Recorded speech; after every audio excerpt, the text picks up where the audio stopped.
ఓం నమో వెంకటేశాయ. శ్రీమహాగణాధిపతయే నమః. శ్రీరామకృష్ణగురవే నమః. శృతిస్మృతిపురాణానాం ఆలయం కరుణాలయం నమామి భగవత్పాదశంకరం లోకశంకరం. శంకర దర్శనం. శంకరులు కాశీక్షేత్రంలో ఉండి కాశీక్షేత్ర తత్వాన్ని తెలియజేశారు. మనం కాశీలో ఉండడం కాదు, మనలో కాశీక్షేత్రం ఉండాలి అని. ఈ విధంగా శంకరులు ప్రజలకు తత్వజ్ఞానం పట్ల సదవగాహనను కలిగిస్తున్నారు.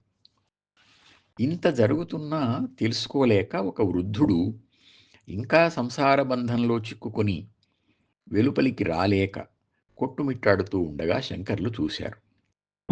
భాషను, సాహిత్యాన్ని, సాహిత్య మర్మాన్ని, జీవిత సత్యాన్ని తెలుసుకోవడం కోసం ఎప్పుడో బాల్యంలోనే అధ్యయనం చెయ్యాలి వ్యాకరణాన్ని.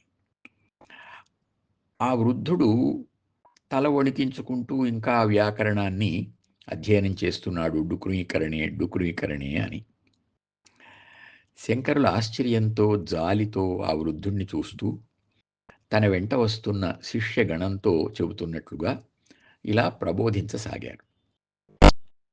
భజ గోవిందం భజ గోవిందం, గోవిందం భజ మూఢమతే, సంప్రాప్తే సన్నిహితే కాలే నహి నహి రక్షతి డుక్రీకరణే.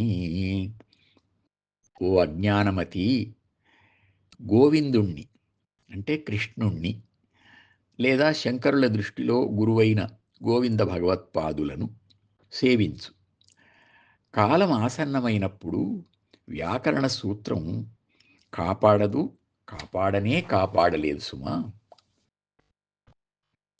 దినయామిన్యౌ సాయం ప్రాతః, శిశిరవసంతౌ పునరాయాతః, కాలః క్రీడతి గచ్చత్యాయుః, తదపి న ముంచతి ఆశావాయుః. పగలు రాత్రి, సాయంత్రం ఉదయం, శిశిరం వసంతం మళ్ళీ మళ్ళీ వస్తున్నాయి. కాలం క్రీడిస్తోంది, ఆయుస్సు క్షీణిస్తోంది. అయినప్పటికీ ఇంకా ఆ ఆశావాయువు, ఆశాపాశం వదలడం లేదు. మానవునికి ఆశ మంచిదే కానీ అది బంధం కారాదు, అత్యాశ మంచిది కాదు. జీవితకాలమంతా లౌకికమైన అర్థకామాల ఆశాబంధంలోనే గడిచిపోతే ఇక గోవింద సేవకు సమయమేది అని భావం. అందువల్లనే ధనతృష్ణ వదలమంటున్నారు శంకరులు. మూఢ జహీహి ధనాగమతృష్ణాం, కురు సద్బుద్ధిం మనసి వితృష్ణాం, యల్లభసే నిజ కర్మోపాత్తం, విత్తం తేన వినోదయ చిత్తం. మూర్ఖుడా, ధన సంపాదన తృష్ణను, అత్యాశను వదిలిపెట్టి మనస్సులో తృష్ణ లేని మంచి బుద్ధిని అనుసంధానించు. నీవు చేసే పనిని బట్టి ఎంత ధనం పొందుతున్నావో ఆ ధనంతో నీ చిత్తాన్ని ఆనందింపజేయి.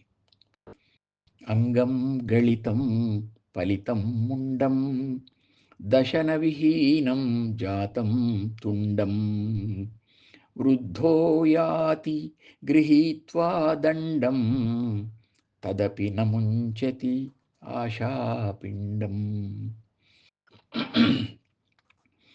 శరీరం పట్టు తప్పింది, తల నెరిసిపోయింది, నోటిలో పళ్ళన్నీ ఊడిపోయాయి. వృద్ధుడు కర్ర సాయంతో నడుస్తున్నాడు. అయినప్పటికీ ఇంకా ఆశా లక్షణం, ధనాధికంపై వ్యామోహం, ఆ ముద్ద ఇంకా వదలడం లేదు. ఈ మాటలు వింటున్న ఆ వృద్ధుడికి కోపం వచ్చినట్లుంది. అసహనంగా చూస్తున్న అతనితో శంకరులు మళ్ళీ ఇలా అన్నారు. త్వయి మయి చాన్యత్రైకో విష్ణుః వ్యర్థం కుప్యసి మయ్యసహిష్ణుః సర్వస్మిన్నపి పశ్యాత్మానం సర్వత్ర ఉత్సృజ భేదజ్ఞానం. నీలో నాలో అంతటా విష్ణువే. వృథాగా నాపై అసహనంతో ఎందుకు కోపగించుకుంటావు? అన్నింటిలో కూడా ఆత్మస్వరూపాన్నే, బ్రహ్మమునే చూడు. అంతటా భేద దృష్టిని వదిలిపెట్టు. ఇలా ఇంకా 12 శ్లోకాలున్నాయి. తరువాత శిష్యులు కూడా కొన్ని చేర్చారు. భజగోవింద స్తోత్రం అని ప్రసిద్ధమైన ఈ చిన్న గేయం వందల వేల ఏండ్ల నుండి ఎంతోమంది హృదయాల్లోని మాయం చేసి జ్ఞాననాదాన్ని ప్రతిధ్వనింపజేస్తోంది. ఓం నమో వెంకటేశాయ.